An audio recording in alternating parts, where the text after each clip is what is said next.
News.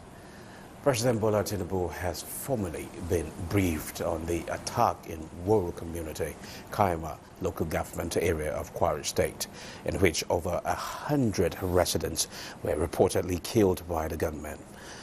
Governor Abdurrahman Abdulrazak, who visited the community on Wednesday for an on-the-spot assessment, was in the State House to brief the president on the incident. After the private audience, Governor Abdulrazak, in an interview reveals the new directive from President Tinubu.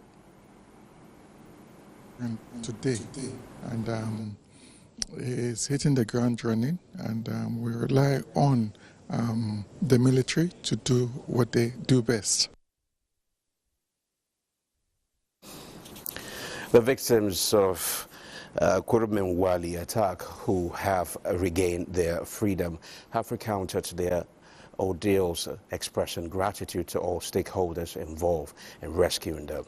After being handed over to the state government by security agencies, the freed victims are currently undergoing psychological therapy before being reunited with their families.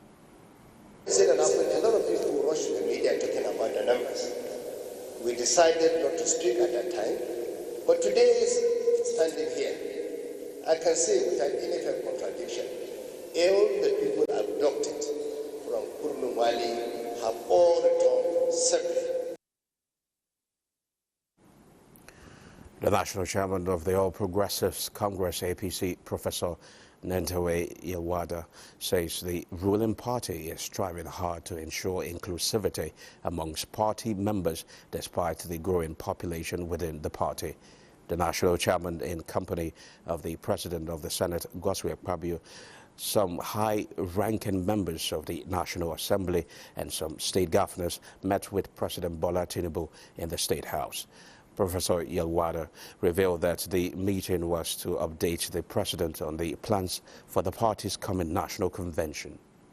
When I review our preparation as a party and to ensure inclusivity, both the national and subnational, I want to carry everybody along the party. Nigeria for Women program scale-up has now received presidential backing in furtherance to the federal government commitment to women's economic empowerment. Vice President Kashim Shettima, during the presidential launch of the program, reaffirms the strategic role of women in building a robust and vibrant economy. We have made it clear that women are not an afterthought in our development story. They are its authors. They are the backbone of family stability, the engine of community resilience, and indispensable partners in our collective ambition to build a competitive and inclusive nation. Now, in a bid to ensure legal and regulatory compliance, policy clarity and simplicity in boosting the country's revenue base, in line with the Nigeria First policy, Minister of Trade and Investment Jumoke Oduwale has inaugurated board members of the Oil and Gas Free Zones Authority, the Nigerian Export Processing Authority, and the Standard Organization of Nigeria, with a clear mandate to boost Nigeria's productive capacity. You only accounted for 37 million. You said one is 25, another one is 12.